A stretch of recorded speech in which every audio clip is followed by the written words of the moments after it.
This episode of Tech in 20 SV is brought to you by swebapps.com, mobile app developers for your business. Find them online at swebapps.com. We're also brought to you by C4 Workspace, community, collaboration, cooperation, and co-working. You can find them at c4workspace.com. 210 TV, San Antonio's first internet television network. Find them online at 210tv.com.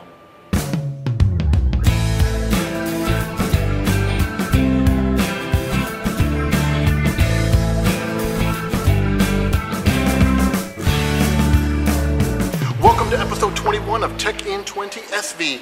This is the digital convergence of all things media. So on this show, we're going to talk about things like video games, music, comics, news, TV, rumors, and all kinds of tech news, gadgets, and geekery things that we know you love. Hey everybody, my name is Jennifer Navarrete. And my name's Louis Sandoval. And you know, we want to welcome you to another episode of Tech in 20 SV. Yeah. We've got some kind of cool stuff on here, a little geeky, because we know that's how you roll. Yeah, exactly. We want to welcome everybody back from what I'm sure was a lovely holiday weekend. You've gotten through a short work week, and hopefully this weekend you have some more fun in store. And thank you so much for allowing us to come into your world, have a little fun as well. You know, one of the first things we're going to talk about is iTunes Cloud. Now don't get excited and don't get nervous about that. Yeah, everybody remembers that it was earlier this year where iTunes actually acquired a service called Lala. And everybody that was a big fan of Lala started to basically anticipate the concept of iTunes going cloud. We'll be able to stream our music straight from the cloud and what have you. And because everything was moving towards cloud services, it was kind of a pretty cool rumor.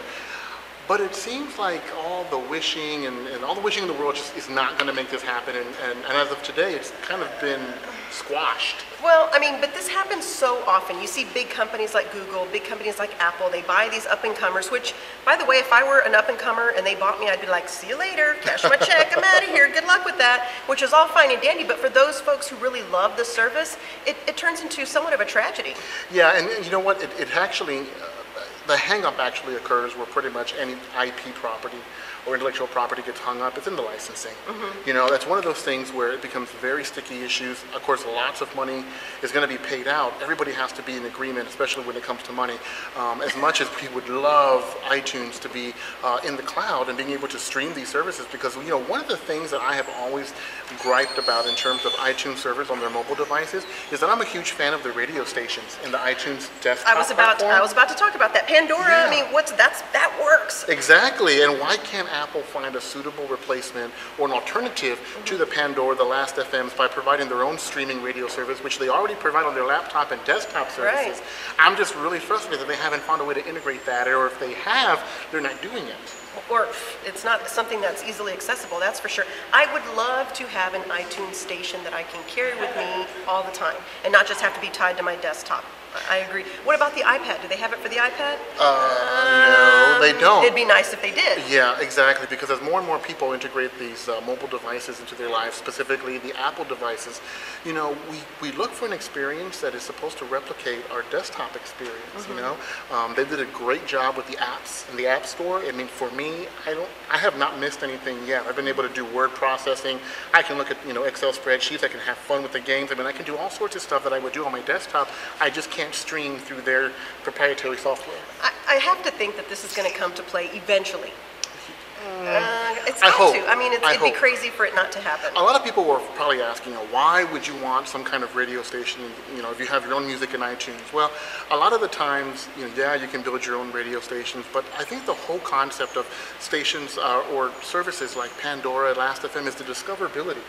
Being able to find new music and actually be able to interact with it, share it with friends, or find out what other people are listening to. Mm-hmm. I would love to see that type of service integrated to the iTunes. It happens to me so often. As a matter of fact, I had a radio station on Pandora, and all of a sudden a Journey song came on. And I'm talking old Journey, like Journey from when I was in high school. And I forgot about all those songs, and so I went and bought the album. So yeah, discoverability. I probably wouldn't have thought, oh, I'm going to go buy a Journey album had that not popped up on my Pandora station. Yeah, for me, it's such a no-brainer in terms of the ka-ching factor. You know, I mean, people are going to buy albums of music they love, and sometimes it's kind of hard for us to sit back and really reminisce on the entire library of music we've heard our entire lives, and it takes a song to kind of trigger that memory, to be like, man, I remember that. And all of a sudden, the chain of events in your mind starts linking to other music and other things that maybe you don't think of on a regular basis, and that all becomes profit. All right, there's a reason why we don't think about those things on a regular basis, okay? And we'll end it there, okay? Draw your own conclusions. The next thing I want to talk about is augmented reality. Now, I know this seems like science fiction. It's becoming more science fact than science fiction. But if you talk to a lot of the folks who are really knowledgeable in this space, they're going to tell you that as of yet, there really isn't a way for it to be a fully integrated immersive experience, because you do have to have a device. You literally have to be walking around with something in front of you, which looks kind of foolish a little bit, and it's not there yet, but there are some creative ways that you can use it. If you don't mind looking a little foolish, which, you know, I'm a geek, I don't care, there's some cool stuff you can do, and one of the things that comes up to play is Foursquare. Yeah, one of the things I love about augmented reality is it's a new way of looking at the world around you. You know, a lot of us can walk through spaces on a regular basis. Maybe you walk down the same street, maybe you pass by the same deli, the same stores, and, while you're walking downtown. But augmented reality gives you a very unique way of interacting with your space by giving you information and data that obviously you can't, people can't post comments in the real world, hanging off store windows or what have you. But, using a device and kind of walking around, you can actually take the environment that you're in and be able to see, comments and ratings and, all kinds of really cool things. Think about taking the Yelp experience. You're looking at all these restaurants, okay? It's on a flat 2D screen, you're reading text, but what if you were walking down one of the more popular streets in your area, lots of restaurants, and you simply hold up your device and with a camera are able to see ratings, comments, reviews, pictures, specials of the day, types of food, photos of food from that. Maybe you can browse the entire menu just by holding up your device and just, kind of gliding it across your view. Lots of really cool things that you can do with augmented reality. You're right, it is going from science fiction to science fact, but I don't really see it being adopted in a way that would be really immersive in our culture. Not yet, but once again, we're kind of the geeks, we're kind of the early adopters, and so to us, we're over there playing with the shiny objects. Oh yeah, definitely. I think probably in the next 2 to 4 years, it's just going to become something that's more commonplace. Marketing companies absolutely see where it could be very powerful for them. Foursquare's jumped on the bandwagon. You can actually, see your community through Foursquare, through, the IFC channel has things that you can go and say, what do IFC members say about this place? So it's kind of a way to build or extend your community, I would think. Yeah, but you know what? I think it's simple for, applications like Koala and Foursquare and all them to jump on board, and that's the easy part. I think it's getting the brands to adopt something like that and really find use to it. I think marketers, of course, see it as a huge, huge opportunity to really be able to promote their brands or with a product or service or what have you.